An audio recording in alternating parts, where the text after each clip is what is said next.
GDP negara kita Indonesia itu terancam disalip oleh Vietnam. Pada tahun 2010, GDP per kapita di Indonesia itu hampir 2 kali lipatnya Vietnam. Tapi tahun lalu, GDP per kapita di Indonesia hanya lebih tinggi sekitar 594 US dollar ketimbang dari negara Vietnam. Sedangkan Vietnam sendiri mampu membukukan rata-rata GDP per kapita sebesar 11,3% dan Indonesia hanya 4,3%. Kepala Ekonom Bank Dunia, Indermatt Gill, memperkirakan bahwasanya Indonesia butuh 70 tahun untuk mencapai seperempat pendapatan per kapita Amerika Serikat jika sampai sekarang tidak membenahi regulasi dan memperbaiki efisiensi ekonomi yang ada. Problem utamanya itu banyak, diantaranya ketimpangan, pemerataan kekayaan yang akhirnya menghambat pertumbuhan ekonomi yang ada. Nah, teman-teman, rendahnya GDP per kapita ini banyak banget dampaknya. Dan persis seperti yang mau gue bahas sekarang, dampaknya salah satunya adalah tindakan kejahatan atau tindakan kriminal. Tersangka melakukan kejahatan, rata-rata karena kebutuhan ekonomi.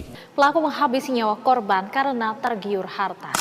Seorang pedagang sayur keliling menjadi korban pembegalan di Kabupaten Bekasi, Jawa Barat. Nah, pas banget. Yang mau gue bahas sekarang adalah di mana kondisi masyarakat kita itu banyak yang upahnya rendah atau pendapatan per kapitanya rendah, yang hasilnya adalah masyarakat-masyarakatnya banyak yang melakukan tindakan kejahatan, tindakan kriminal, ataupun bahkan sesimpel emosian. Ini hal yang sering gue temukan. Bahkan kemarin, gue bahas di story gue, di story Instagram gue, kenapa banyak banget masyarakat-masyarakat kita cenderung emosian, cenderung gegabah dalam mengambil keputusan, cenderung marah-marah di berbagai fasilitas umum. Salah satunya adalah KRL atau mungkin tempat-tempat fasilitas umum lainnya. Disclaimer on, video ini nggak bermaksud untuk merendahkan orang miskin dan juga memuja-muja orang kaya. Karena banyak sekali masyarakat-masyarakat yang menengah ke bawah atau orang miskin yang memang mereka adalah orang baik, dan banyak juga orang kaya yang mereka adalah orang jahat. Dan sebaliknya, banyak orang kaya baik dan banyak juga orang miskin yang jahat. So, gue harap kalian objektif dalam melihat video ini dan tonton sampai habis biar nggak salah paham. Kebanyakan dari masyarakat menengah ke bawah itu ngelakuin kesalahan sama diri sendiri tapi nyalahinnya orang lain. Sebaliknya, kalau ngelakuin hal bener terus ngerasa paling bener. Nah, inilah yang gue sebut dengan ego. Makanya gue angkat judul di sini, egoisme masyarakat miskin. Gue udah bikin tulisan yang sangat panjang sekali untuk gue bahas kalian, karena gue worry sama hal yang terjadi di Indonesia ini. Masyarakat miskin terperangkap dalam ego yang gak berujung, yang akhirnya bikin mereka tenggelam dalam elegi yang bertubi-tubi dan bikin mereka gak bisa bangkit dari kegagalan. Gue gak bicara tentang yang kaya makin kaya atau yang miskin makin miskin. Itu udah hal yang gak perlu gue bahas lagi, udah banyak yang ngebahas, dan banyak yang lebih kompeten dari gue untuk membahas itu. So, dari pandangan gue, banyak sekali masyarakat-masyarakat miskin menjadikan orang kaya tuh sebagai musuh bebuyutan mereka. Dengan kata lain, mereka menjadikan uang seakan-akan musuh yang mau tidak mau harus mereka rebut saat itu juga. Nah, kenapa sih gue capek-capek mau bahas topik ini gitu? Kenapa gue sampai bahas egoisme masyarakat miskin? Bagaimana cara kita keluar dari middle trap income? Bagaimana caranya orang yang punya kemiskinan struktural bisa keluar dari kemiskinannya? Karena gue juga pernah ngerasain yang namanya gak punya duit. Karena gue pernah ngerasain direndahkan oleh orang lain. Gue pernah merasain semuanya serba salah. Dan akhirnya kita nggak punya pilihan. So, ada 3 poin pembahasan penting yang mau gue bahas di video ini. Yang pertama adalah, gue bahas story atau study case dari kemiskinan-kemiskinan yang ada yang akhirnya menyebabkan kriminalitas atau tindakan kejahatan. Baik secara langsung yang gue alami atau yang tersebar di sosial media kemarin yang sampai gue bahas di story gue, ataupun mungkin yang gue lihat langsung. Yang kedua adalah gue akan bahas gejala-gejala egoisme masyarakat miskin. Yang ketiga adalah solusi untuk memutus rantai kemiskinan yang ada. Nah, tindakan kejahatan atau kriminal yang berasal dari kemiskinan tuh banyak banget, teman-teman. Contohnya kayak pencurian, penganiayaan, penodongan senjata, tindakan asusila, dan lain sebagainya. Nah, cerita yang mau gue sampaikan ke teman-teman ini bukan hal yang berat, kayak misalnya pencurian, tindakan kriminal, enggak. Tapi gue mau berangkat dari cerita yang gue alamin sendiri, yang gue ngerasa ini cukup ngeselin dan relate kalau misalnya teman-teman dengar. So, judul ceritanya seperti ini. Kenapa sih banyak masyarakat miskin yang emosian? Ini cerita gue sebagai orang yang memakai fasilitas umum, menggunakan fasilitas umum seperti KRL, yang dimana suatu ketika gue naik di KRL. Gue naik sebagai masyarakat biasa, gue duduk di satu tempat yang saat itu lagi sepi, jadi akhirnya gue bisa duduk, dan di samping gue ada bapak-bapak. Bapak-bapak sebelah gue ini orang biasa juga, yang gunain fasilitas umum seperti gue. Pada suatu ketika, gue lagi duduk dan nggak sengaja kesenggol kakinya. Kaki gue di sini, kaki dia di sini. Dan akhirnya kesenggol sedikit aja. Dan dia pakai sepatu, gue pun pakai sepatu. Cuman kayak gue dari kaki gue dari depan ke belakang mundur gini terus kesenggol dikit doang. Dari situ, respon dari si bapak-bapak itu apa? Dia langsung sinis, langsung kayak gitu.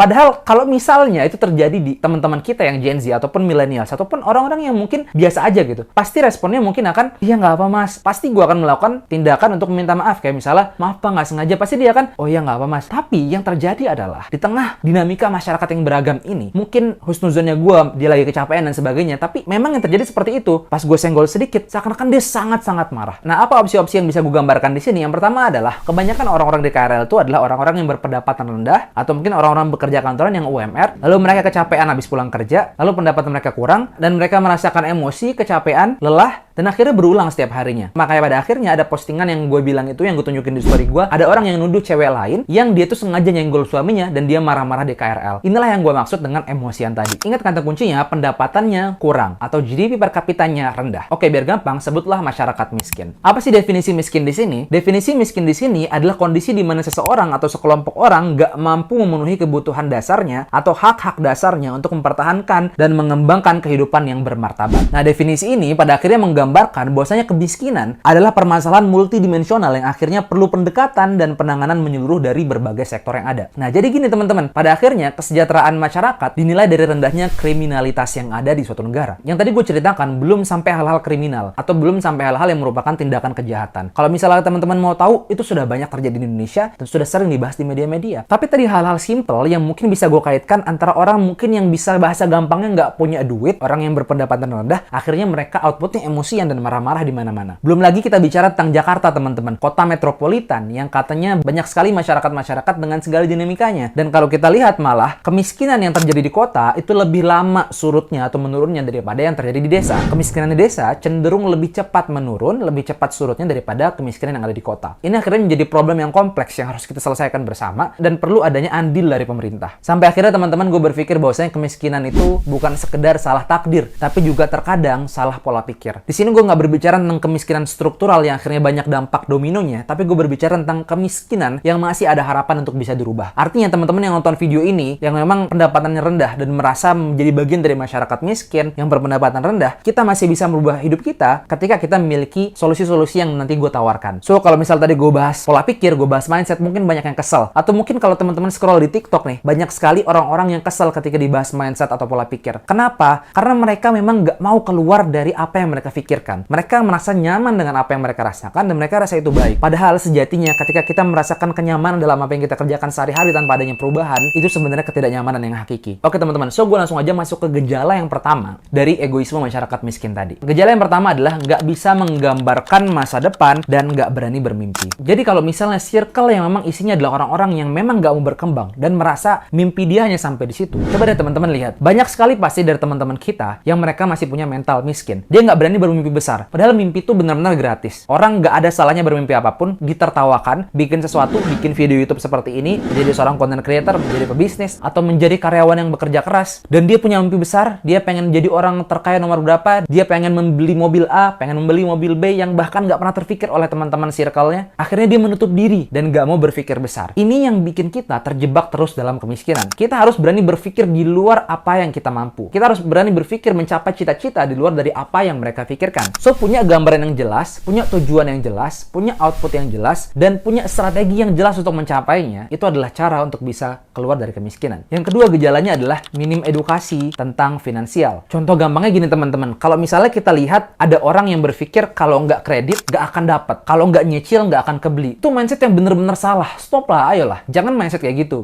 Menurut gua, mindset seperti ini tuh nggak layak dipertahankan. Orang hanya ingin menjebak lo dan mengambil energi yang lo punya dari uang lo untuk lo bayar setiap bulannya. Dan coba lo baca baik-baik dari kredit yang ada ataupun lo mau nyicil rumah. Coba lo lihat baik-baik apa dampak yang akan terjadi ke depannya ketika lo terus berpikir seperti itu. Padahal cara uang bekerja nggak seperti itu. Uang diinvestasikan pada instrumen yang bisa bikin kita bertambah kaya, yang bisa bikin uang kita bekerja untuk kita. Bukan kita jebak uang kita yang ada untuk kita masukkan ke dalam cicilan setiap bulannya. Cicilan yang satu belum dan yang lain udah ada cicilan lagi. Stop untuk berpikir seperti ini karena ini akan menyerap energi kita, nggak bikin kita bisa tambah wealthy. Ayolah teman-teman, coba berpikir. Itu bukan hal yang baik. Yang ketiga adalah nggak mau mikir pakai otak. Gua mohon maaf banget, gue sering banget naik Gojek, naik ojek online maupun motor ataupun mobil. Banyak banget orang yang bilang, saya nggak mau dek, saya nggak mau pak, saya nggak mau mas untuk gimana caranya kerja yang capek-capek pakai otak. Saya maunya cuma kerja badan doang, kerja fisik. Dari situ harusnya kita nangkep. Masyarakat kita, masyarakat Indonesia nggak mau belajar. Masyarakat kita nggak mau untuk penat, untuk bikin pikirannya gimana dipaksa untuk bisa kerja keras dengan otaknya. Mereka hanya mau capek badan, capek berpikir, lalu disuruh-suruh aja. Nggak mau punya pola pikir untuk berubah. So, jangan kalian kira gue nggak punya temen yang miskin. Gue sebagai orang yang biasa-biasa aja punya banyak banget teman-teman yang berpendapatan rendah, berasal dari keluarga yang miskin, punya kemiskinan struktural. Dan akhirnya kita bisa ketemu di suatu sekolah yang akhirnya bikin kita jadi sahabatan. Dari situ gue tanya juga ke dia. Ternyata yang bikin ini semua adalah nggak mau berpikir tadi. Dididik keras oleh orang tua untuk gimana caranya kerja badan aja, nggak mau kerja otak. Kerja badan aja udah kerja fisik, nggak mau kerja otak. Tolong, kita harus pikirkan ini dan harus pertimbangkan ini untuk masa depan kita. So, tadi ada 3 gejala egoisme masyarakat miskin yang nanti akan gue kasih solusinya. Solusi yang pertama adalah Yang paling realistis adalah kerja keras, tapi pakai prinsip Kaizen. Prinsip Kaizen ini sering digelontarkan kalau misalnya kalian pernah kerja di pabrik, teman-teman. Gue punya banyak teman-teman yang sebelumnya kerja di pabrik, yang dia dari masyarakat miskin, yang memang miskinan struktural,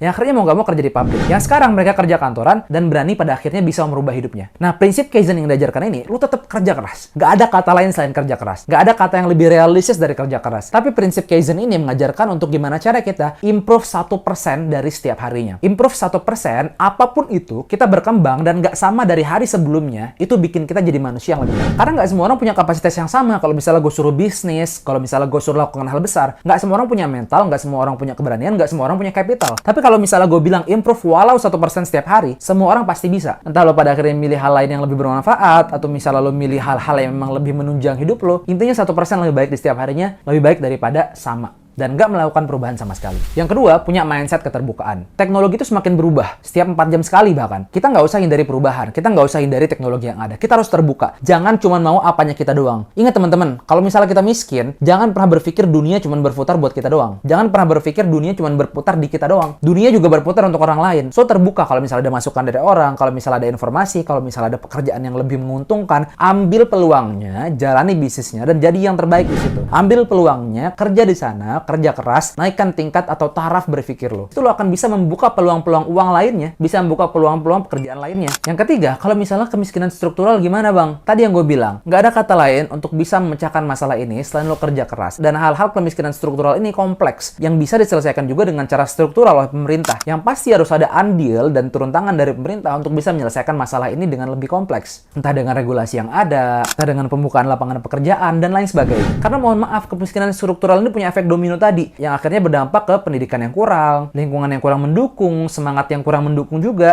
Ya pada akhirnya gue cuma bisa berharap pemerintah bisa solve masalah ini dengan sangat baik. Dan satu hal lagi teman-teman, yang bisa bikin orang lepas dari kemiskinan, yang ini menurut gue merupakan satu-satunya anugerah dari Tuhan yang bisa kita manfaatkan adalah apa? Kesadaran. Sadar itu udah baik banget teman-teman. Sadar itu udah cukup banget. Nggak perlu jadi orang yang cerdas banget. Nggak perlu jadi orang yang jenius banget. Tapi kalian sadar aja udah cukup. Kalian sadar bahwasanya kalian harus berkembang. Kalian sadar bahwasanya kalian harus pindah dari satu circle ke circle lain untuk bisa lebih baik. Kalian sadar bahwasanya kalian harus ubah pola hidup kalian yang buruk. Itu udah sangat bagus. So, kesadaran ini merupakan anugerah terbaik yang harus kalian manfaatkan ketika kalian punya pendapatan yang rendah, ketika kalian merupakan masyarakat menengah ke bawah, ketika kalian merupakan masyarakat miskin. Dan dengan kesadaran ini, biasanya orang-orang yang memulai, orang-orang yang sebelumnya pernah ngerasain hidup susah, terus dia buka bisnis, dia bakal lebih gila lagi dalam ngejalanin bisnis. Dia bakal lebih gigih. Karena dia driven by keadaan yang ada. Dia mau nggak mau do or die. Kerjakan atau lo akan mati. Kerjakan atau lo nggak akan makan. Mereka terdorong oleh situasi itu, akhirnya mereka bisa jadi orang yang sangat-sangat kerja keras dalam hidupnya. So, gue harap teman-teman bisa belajar dari video ini, dan gue nggak ada maksud untuk menjelekkan orang kaya ataupun menjelekkan orang miskin. Gue di sini hanya objektif menjelaskan gimana caranya biar kita atau teman-teman yang nonton bisa terbuka pikirannya, dan kita bisa sama-sama untuk bagaimana caranya merubah kehidupan kita yang sebelumnya biasa-biasa aja, yang sebelumnya susah, bisa menjadi kehidupan yang bermartabat dan bisa membantu banyak orang juga ke depannya. So, kalau misalkan suka dengan video ini, jangan lupa like, comment, share, dan juga subscribe. Kalau misalnya ada ide-ide ataupun topik-topik konten yang mau gue bahas, jangan lupa tulis di kolom komentar, nanti gue akan bahas. And thank you, bye-bye, see you guys in the next video.